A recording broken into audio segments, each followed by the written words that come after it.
And that's why, I think that's why this has triggered a concern of folks like Joe Rogan speaking about this particular issue. You can't deprive people of their liberty in such a manner without just due process. Just everybody needs at least due process. If the people that we think are guilty don't get due process, none of us do, essentially, and that's the runaway implication. So I think that's one part of it.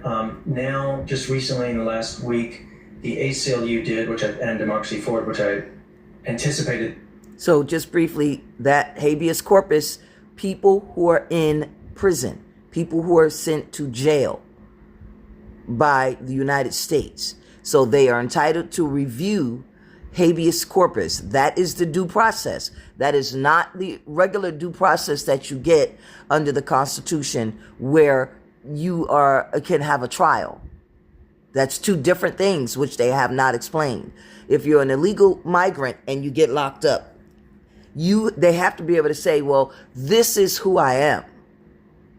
You put me in a prison and I'm appealing it for this reason. But the reason that you don't hear anybody clamoring about the habeas corpus, and the reason they bypassed the habeas corpus in the first place, they being the illegal migrants, whether they are gang members or not, those who are arrested never cried out habeas corpus, and I'll tell you why, because they are leaving it out.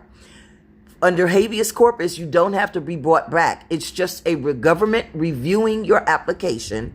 And once they review your application and they make a decision, yes, you are indeed the person that you told us you were when you came into the country. Yes, we do have evidence showing that you are gang affiliated, either from your asylum request where you admitted it, or your immigration request where it was established there, or you being arrested in one of our towns somewhere in the United States.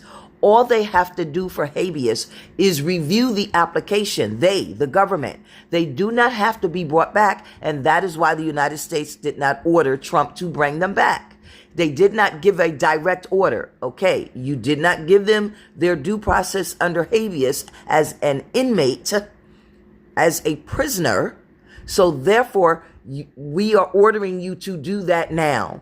They did not say, put them all on the plane and bring them back. And this is why they keep trying to explain over and over and over and over. This is why I'm breaking this down, because these two are going over it, and Joe Rogan is incorrect. It has to do with being incarcerated.